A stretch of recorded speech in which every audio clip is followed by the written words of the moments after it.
Hello, ladies and gents. Romie Reviews here. Please like, comment, subscribe. This is my review for Queen Sugar, Season 4, Episode 6. Now, this was definitely, if there was any type of filler episode for Queen Sugar, it's Episode 6.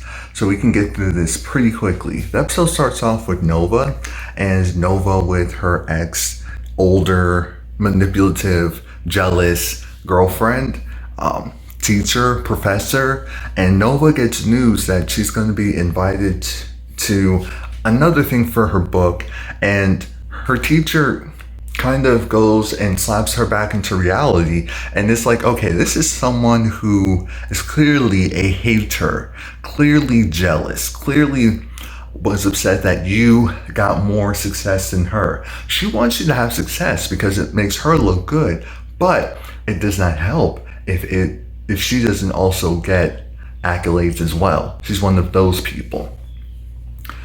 And it's clear. And I think Nova remembers why she could not stay with her. Darla talks to Ralph Angel because they need to go and get therapy for Blue. And even though Ralph Angel isn't really here for their therapy, expressing emotion like that, he wants to make sure his son isn't screwed up. So he said, yes, let's do it. And it has to be as a unit because that's the issue.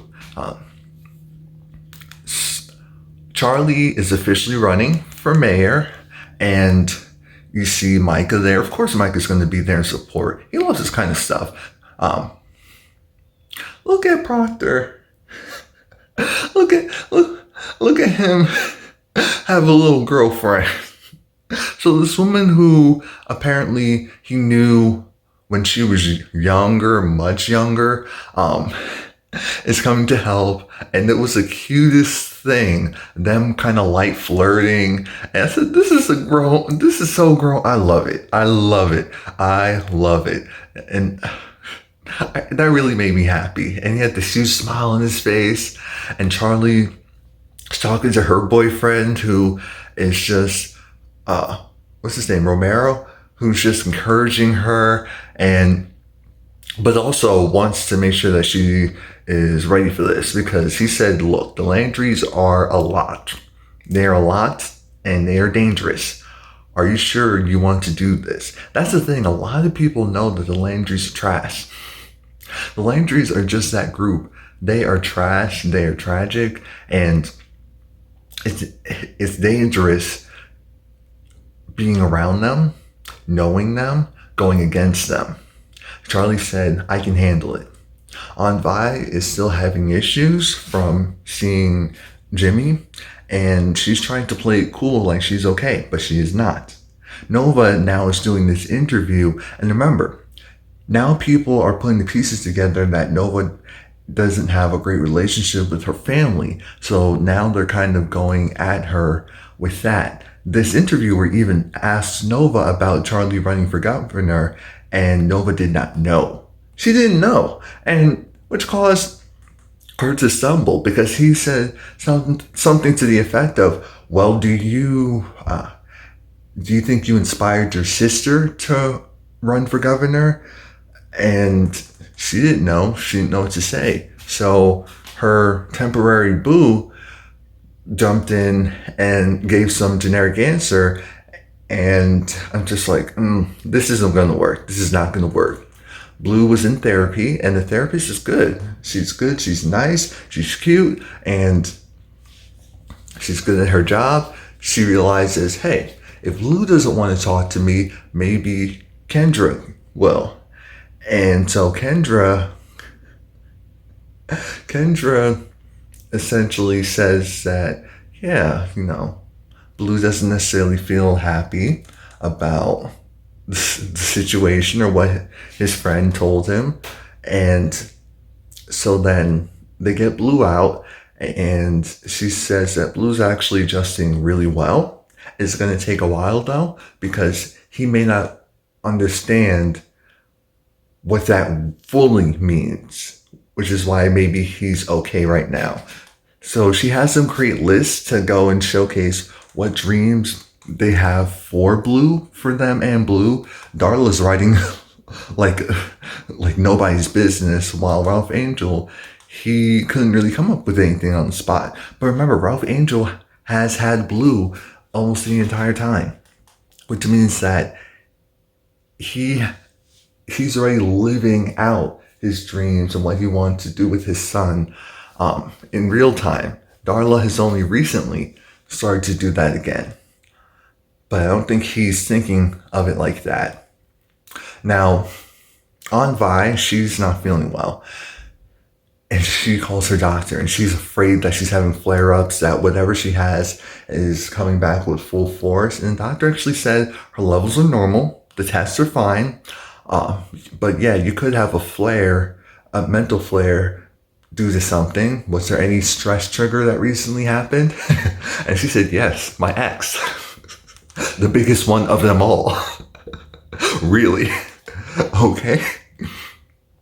Now, Nova, she's just looking things over for her book. And again, the hater that is in her bed, or the bed that she's sharing, is telling her, hey, well, don't focus too much on that and this and that. And Nova is just looking at her like, wait, are you telling me not go for my dreams? Are you telling me that I'm wrong for what I'm doing, what I'm thinking? And she said, no, of course, I don't think that. I just feel like you need to remember who you are. And who you are is someone who's about the community and focus local. Essentially, what a stark contrast. Nova had other people that want to see her grow, like her ex-boyfriend and even her other ex, while this one is telling her to stay teeny. Stay teeny tiny, stay in your circle, stay in your little group, and that should be enough. This woman is such a hater. And she can't even... Ugh. Anyway, Micah talks to Kiki. Kiki is over it. Micah talks about he went over to the prison, how the guard said that, yeah, normally non-family cannot see them, but because he could be seen as a good influence, that he allowed it. I said, the guard is probably a fan of your dad's, because I'm sure he probably isn't a fan of your mom. Maybe. You never know. You never know. But Kiki, she respects what Micah is doing, but again, she has a life of her own. Micah is playing somewhat of a dangerous game, and she doesn't want to be a part of that. Why would she want to be a part of that?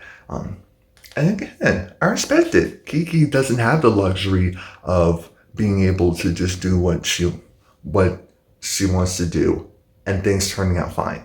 She does not. She does not. Ralph Angel's talking to Hollywood. I love their conversations. It's almost like a father and son, even though it's technically more so like big bro, little bro. And he's talking about Blue and trying to figure out just how to handle things in life. And Hollywood is saying his sorrows about how they have money, him and Aunt Vi. They're finally married. Things are supposed to be great. They're supposed to be living it up, but there's something wrong, something very wrong. And until that's fixed, nothing else matters. Micah finally sits down and has a proper hangout with his mom's boyfriend, and it seems to go well. And Micah just says that you seem really happy, so I'm happy for you. I said, oh, the growth, the maturity. And you know your daddy's in this. That helps sometimes. Oh, well, at least as far as, yeah. Anyway, Charlie's at this particular party because she needs to go and drum up votes from the Spanish, Latin, Mexican community. And the guy is a pastor. He's looking at her like, oh, okay, so you're just like every other politician that comes over and wants our vote and wants our consideration when it's time for an election. I said, doesn't that sound familiar? And that is a funny part, because think about it, as a black person, because of how things are structured, even though, of course, we know that other communities have issues and, equality for, like real equality for that is primarily focused on one community can help others, which is what we see in history with bylaws and laws and all that. It doesn't mean that things automatically change for everyone. The trickle down effect hasn't been effective. And I think this pastor is essentially saying, hey, yeah, I get it. You're Black. You have your own issues, but we're in this country too, and so do we. And our issues sometimes are different. Sometimes they are different because, like we look different. And you coming over here just to get support from us doesn't make you any better in this instance as people who don't look like either of us, which is essentially what he was saying. Now, Nova isn't doing too well at one of these bougie parties. They're going in saying some stupid stuff about how who's sleeping with whose ex-husband, and Noah goes and gets some food.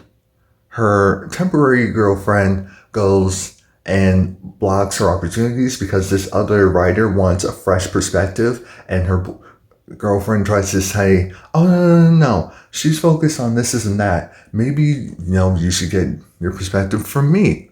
And the woman does not want your perspective, just like I'm sure a lot of other people did not want your perspective.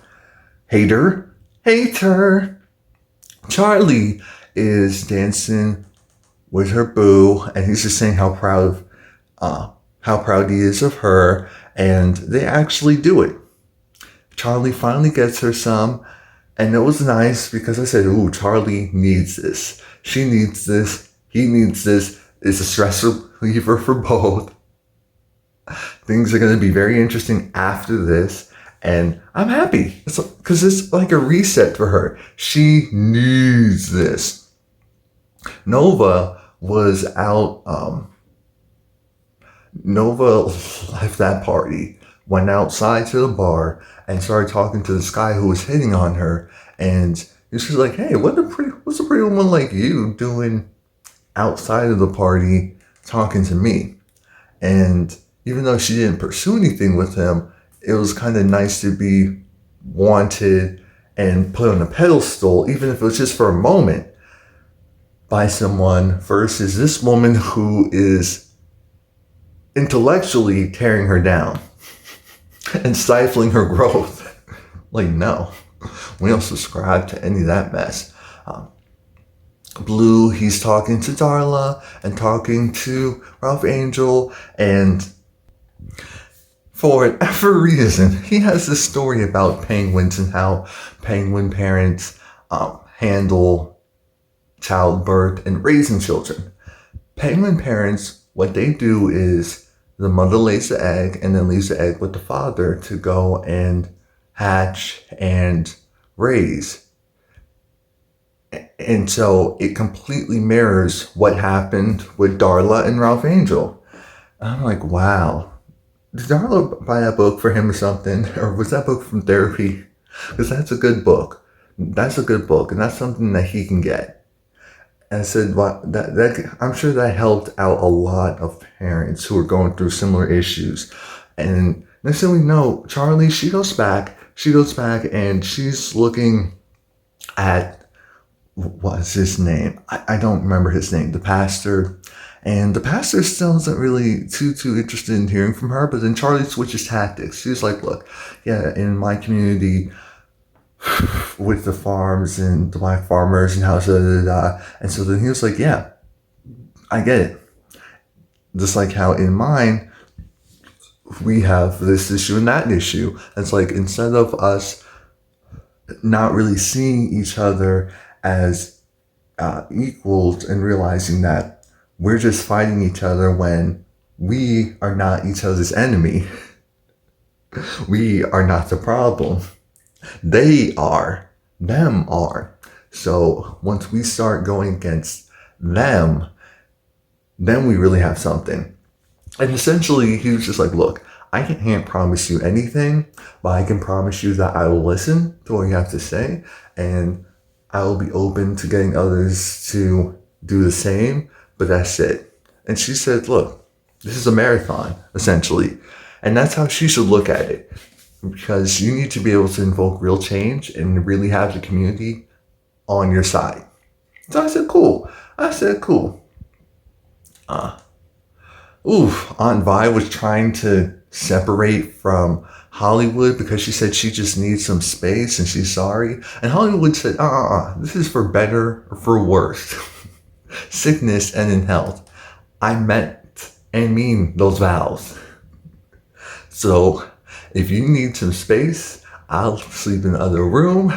I'll close the door even, but you're not about to just be left in this emotional state. And I said, oh God, I'm like, Lord, please don't let anything happen to Hollywood, because end the show. Just end the show if that happens. Just end the show if that happens. Nobody has to break it off with that hater, because that hater kept hating. And then she started to go at Nova's family and talk about how Nova's sister, it was like, hey, would you even be friends with her if it wasn't for the fact that you were related? It's like a lot of people probably wouldn't be friends with their actual siblings, because a lot of times you are different people. That's what happens. Proctor talking to his new boo. Charlie's talking to her man, and then a brick comes through, and she actually gets hit with some glass, some shrapnel. And she gets nervous. She's like, oh my God. It could have hit them. I go, what would have happened to them if it hit them? What would have happened if it hit you? What would happen if it hit me? I wouldn't be here. And then that's when her boyfriend said, hey, this is war. This is not some game. You need to fight for your right, for yourself, for others. Can you do that? Because they're not backing down, and you're not either. I said, oh, this is kind of a switch up, and I like it. I thought he was going to say, oh, yeah, maybe we do need to back down. No, he knows that real change won't happen unless someone stands up. So I respect it. Ralph Angel, he was finally able to write some stuff about Blue. Nova, she goes and calls Charlie, congratulates her on running, and she's really proud of you and proud that she goes after what she wants and she doesn't stop. I said, oh, so now you can go and be complimentary. This damn book. Charlie goes and she runs. She officially runs. She does the speech. No one got attacked and she's not stopping. And I said, okay, let's do this. So that's it. Please like, comment, subscribe. Please keep in mind that I do have another channel, Romie Whispers ASMR. The channel will be new video will be up tonight. Another ASMR video. I'm also planning on switching it up, adding more mukbang stuff. So please like, comment, subscribe. See ya.